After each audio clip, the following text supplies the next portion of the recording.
Hi, I'm Dr. John. I have a PhD in English Literature. If you're new to this channel, one of the things that I do, aside from deep dives into classic literature like Wuthering Heights or Shakespeare, is I look at one-star reviews of the classics and find something interesting to say about them. Now, we all know that certain books and poems can be called the classics. It's not a title that the authors would have aspired to. It's a label that we have placed on them since they've been published. But the question remains, do they deserve their status? I mean, to be fair to academia, there has been a shift in the last 20 years or so. A different critical approach called New Historicism came on the scene, and it shifted focus more towards obscure texts or works that may have been considered minor in the past. So there's a re-evaluation certainly going on there. Also, people at the time that these were published had very different views.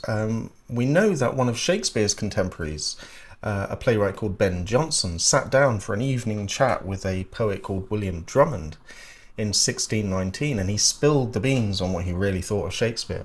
Drummond later published his conversation with Ben Jonson, so we know that Jonson thought that Shakespeare was a great writer, but that he lacked art, and probably should have blotted out about 1,000 of his lines. If you've been made to read Shakespeare at school, you might agree with him.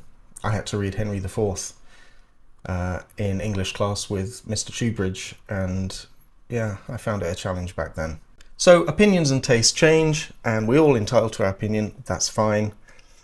What's wonderful for one person is certainly a subjective thing, like the time I tried to feed fried octopus to my daughter. Okay, so let's crack on. The first one-star review is of Flann O'Brien's At Swim Two Birds.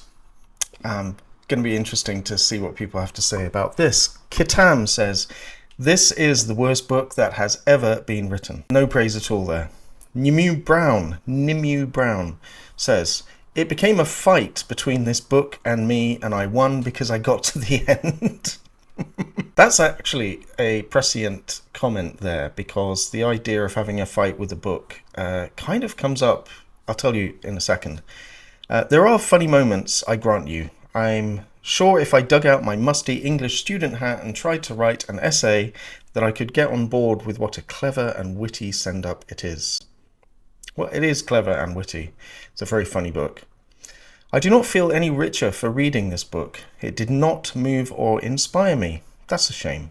We like to be inspired by what we're reading. Or certainly moved in some way. You need to feel something. I found it irritating. I only stuck it out because I needed to prove to myself that the problem is not my being insufficiently clever. The problem is that the book is far too clever, so clever that it really has very little to say except how terribly, terribly clever it is. And really, if I wanted that in my life, I could go and eavesdrop on the idiots who spend their evenings in a nearby car park bigging themselves up.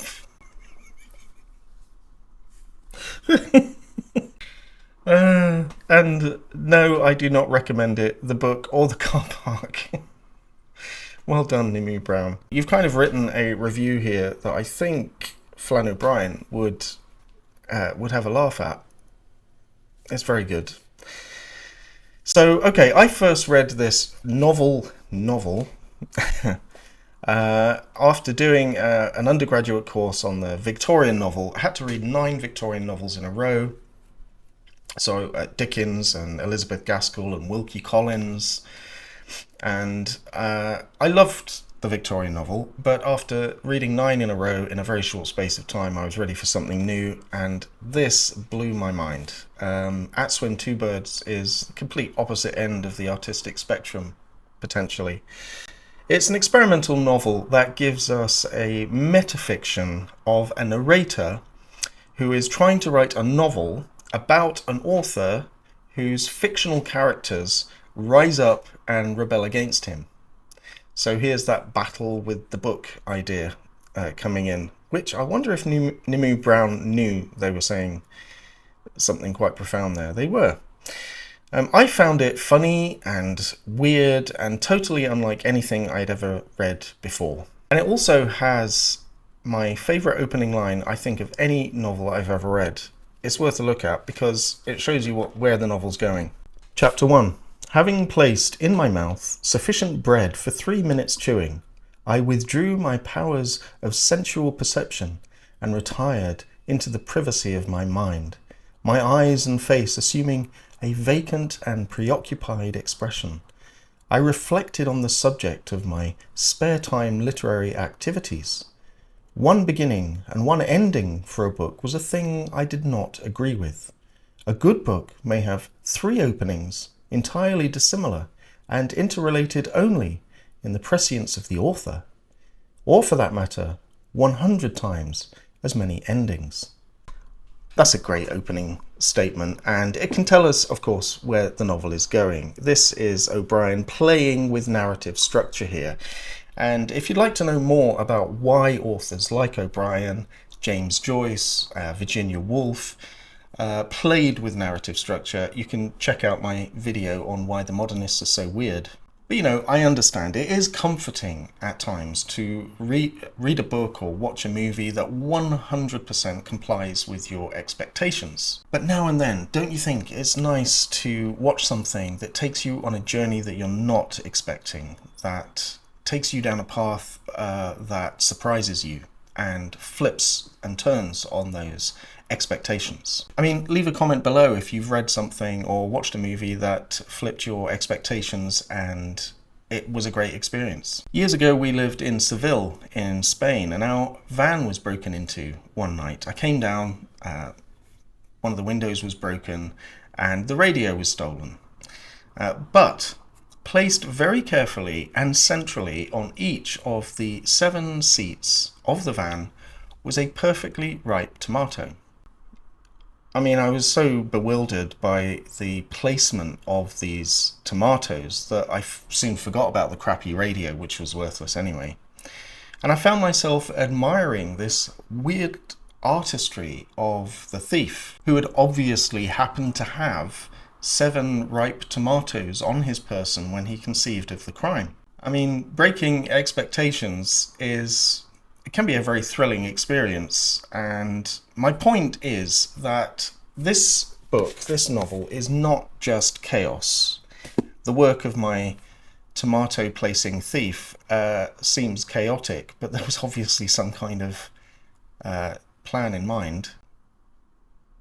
I was almost delighted by the whole thing, if I'm honest. So there's always a strategy at play with modernist work like At Swim Two Birds. Sometimes we can think that the author of a modernist novel is just being clever for its own sake, but quite often, especially later in the modernist period, they are self-consciously playing with the kind of mood, the zeitgeist of the period. Kind of a pastiche on its own artifice. So it's not as if the tomatoes are just being thrown into the van randomly. So with that kind of thought in mind, At Swim Two Birds becomes a kind of comment on narrative, on authors, their characters, and the kind of power and control that authors exert over their characters in a godlike way. I've just recently done a deep dive video on Frankenstein, where we looked at the kind of godlike creative powers of Victor Frankenstein and how it all goes wrong. Well, what we have with At Swim Two Birds is an author who is writing a book about an author who is trying to create these characters in that godlike way, and it all goes disastrously wrong, and they rebel against him. It is funny, it's witty, and it's very clever, and it's certainly a comment on authorial power, authority as a concept, and the rights and the freedoms and liberties of characters to find their own story and play out their own drama. I thought it was brilliant. Okay, so next up it's Thomas More's Utopia. James writes, Thomas More was better at being a martyr than being an engaging writer.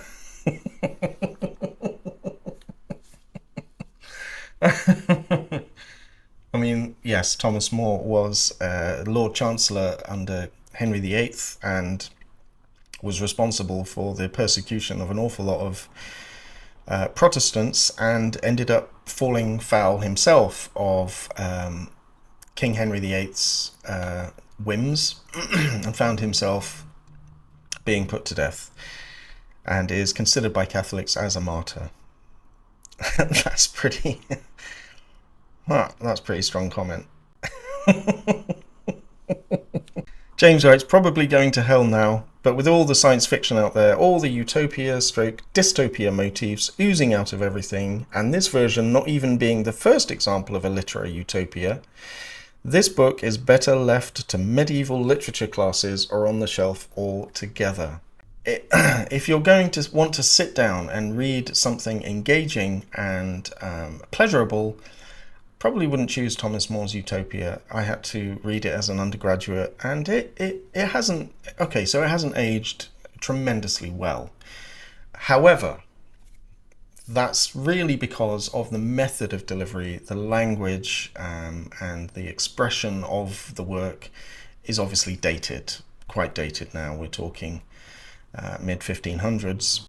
It has an important cultural message, which we'll have a look at briefly. Urian says, I deserve financial compensation for being forced to read this. Do you know, we've probably all felt that, the hours that we've had to invest in reading some of these works as students. Do you know, I wonder if we should set up a fund to compensate people for their time invested, an hourly rate for reading Virginia Woolf's To the Lighthouse. That could work. So people have been writing about a promised land or a perfect city for a very long time. Plato has his Republic, and Thomas More's Utopia is not the first utopian fiction. It's the first to use the word utopia, which means nowhere. And it's true that there are many versions of Utopia, and more commonly these days, dystopias. If you think of Blade Runner or The Matrix or The Hunger Games or The Children of Men, all great films and all great explorations of a dystopian future. But many of these take their ancestry from More, although I would say Sir Francis Bacon's New Atlantis is a bit more readable, as is Margaret Cavendish's A Blazing World. But what's interesting about utopian fiction is that it's almost always written by a politically minded, philosophically minded writer, as Thomas More was. And they tell us something about their notion of an idealized society. In More's case, he gives us a society where people live communally, and there are no private ownership. Everything is shared as a common good. But there's a deeper mystery with Thomas More's Utopia, because earlier as Lord Chancellor, he had been responsible for the persecution of Protestants. But in Utopia, he gives us a society where religious tolerance was key, as well as some very un-Catholic practices, such as easy divorce, married priests, and female priests. Which is interesting because one of the things he was executed for was his rejection of Henry VIII's annulment of his marriage to Catherine of Aragon. He also objected to Henry VIII's position as the head of the church in England. But this is all to say there is a kind of contradiction in Utopia where we find this religious tolerance, this acceptance of notions like divorce. And Utopia keeps us and scholars, readers of the book, guessing about its meaning to this day. It makes Thomas More a bit of a contradiction. You know, writing is essentially a record of people's thinking. In this sense, a piece of fiction or poetry can be a bit more revealing in a personal way or a symbolic way of the person's inner values and ideas and their thoughts as their inner concepts leak and seep through in the words of the text. It could be said that sometimes fiction writing is more revealing than personal letters or diaries, because the fiction, like a dream, reveals inner tensions and contradictions and emotional and philosophical knots that haven't yet been fully resolved. And certainly people can reveal themselves through their fiction writing if we're able to get past the dated language. So was More intentionally revealing some inner contradictions? We really don't know. is a very interesting thought. You know, years ago I was once hosting a pious religious leader for an event in London where he came to speak to some students. He'd hired a car and driven himself to our location, and on arrival he handed me the keys and said, "Could you go check the car? There's a kind of a sound that I want you to take a look at." So I went out to the car park, put the keys in the ignition, and when I turned the ignition, the CD player in the car started up, and it was at the song and the volume setting, of course, when he switched the car off. And the track that was playing was Rage Against the Machine, Killing in the Name Of. And it was at full blast. It made me jump. I handed the keys back to him and said, "No, didn't hear anything." And he had a slight smile, and I think he winked at me. Was this all a deliberate trick he played on me? I'll never know. Okay, before I get to the last review, a quick shout out to the person who sent me a super thanks, and to my lovely members.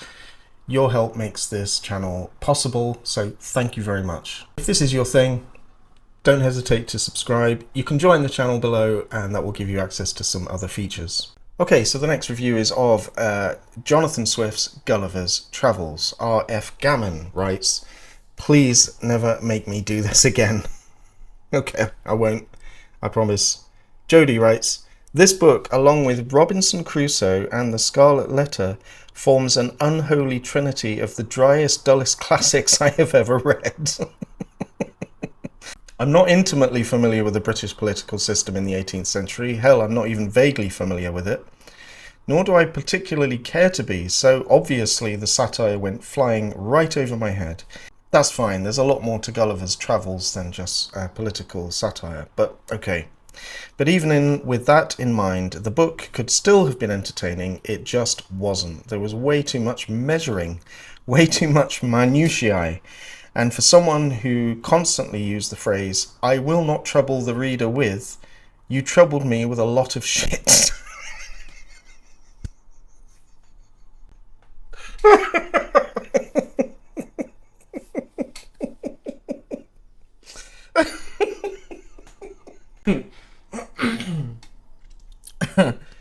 Yep, fair enough.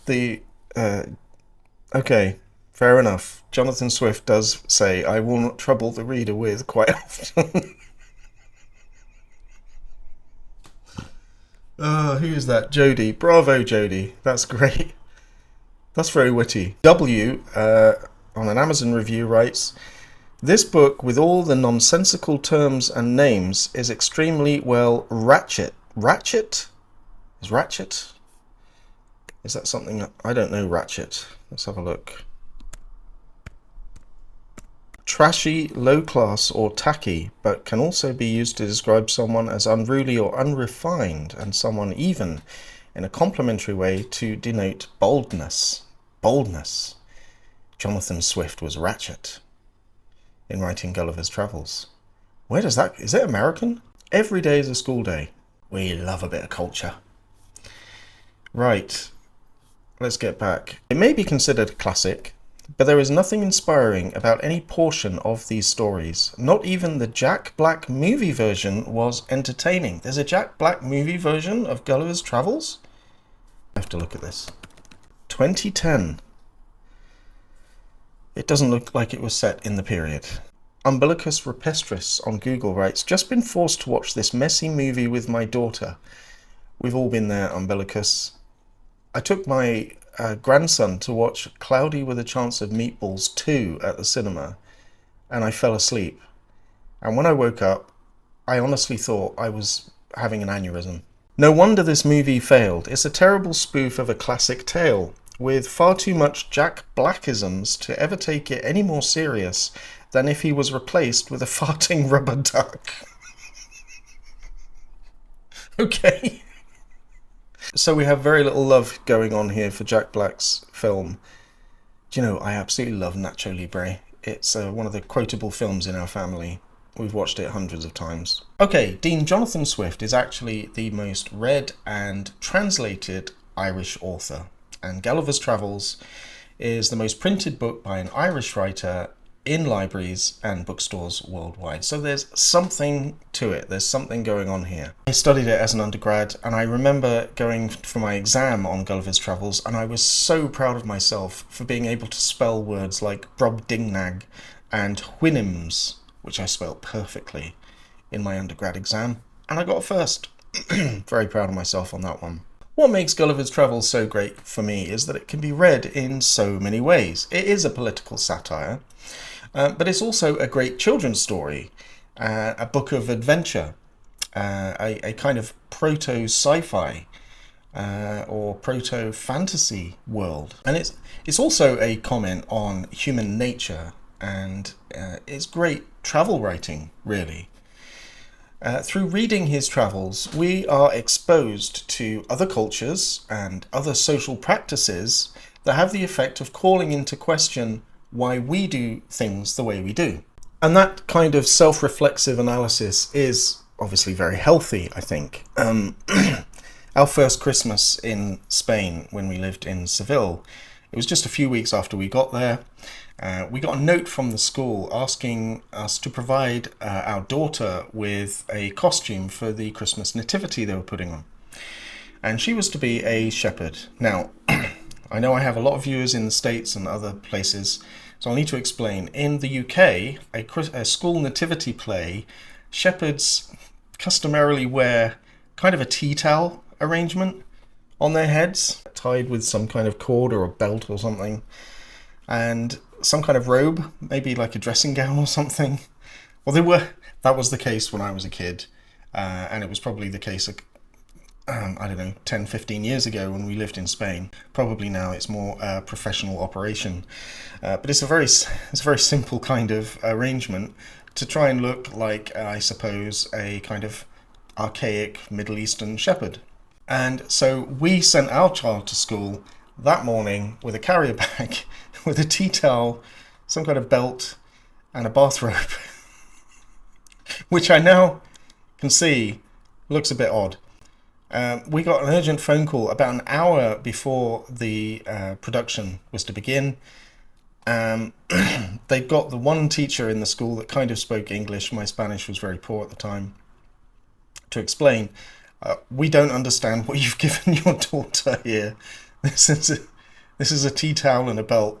They need a shepherd costume. You need to go to this shop, they're very inexpensive, and buy a shepherd costume for your daughter. We had an hour, so off we rushed, went to the shop, looked for the first thing that looked shepherd-like, which consisted of kind of a fake sheepskin jacket and a little cap. And I thought, it looks a bit masculine, but I couldn't see anything else that looked shepherd-like.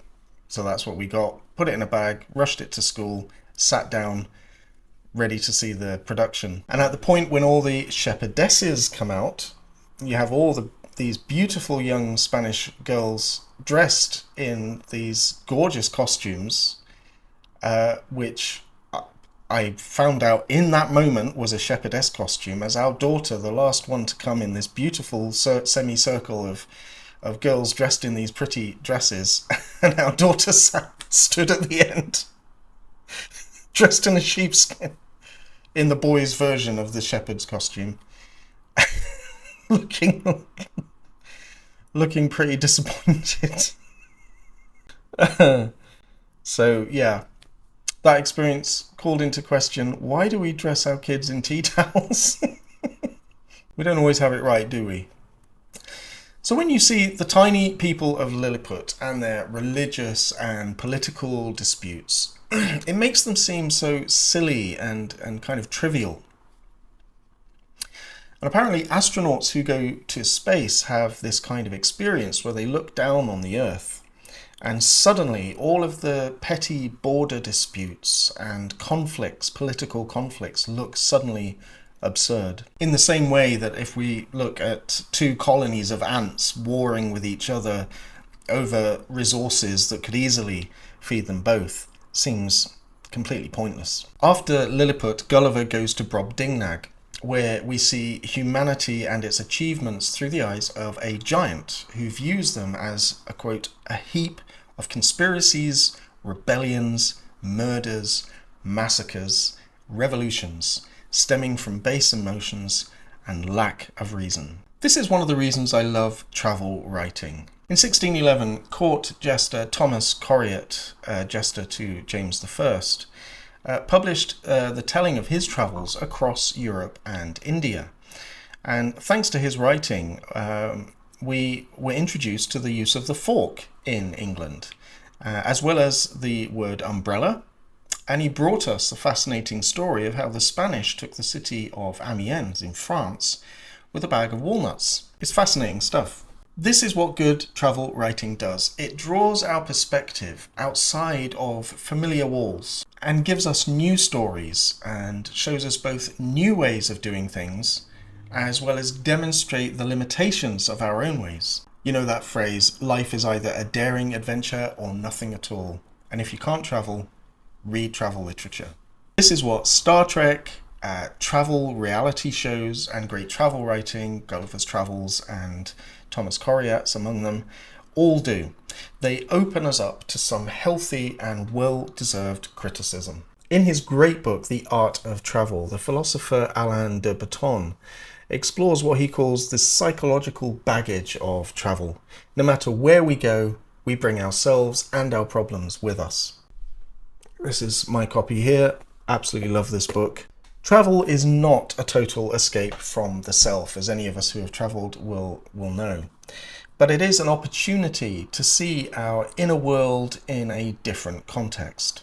De Botton uses the example of the French novelist Gustave Flaubert, who, after spending years in dreary Normandy, romanticized about a future trip to the Middle East, which he felt would be exotic and adventurous. However, upon reaching Egypt, he found himself overwhelmed and struck by a deep nostalgia for his familiar life back in Rouen. The point to take here is the lesson of the return. Ultimately, travel's greatest lesson is not how to escape ourselves, but how to reframe our perception of home. The purpose of travel is not to flee from our lives, but to learn to see our own surroundings with the same fresh eyes and appreciation we initially brought to a foreign land.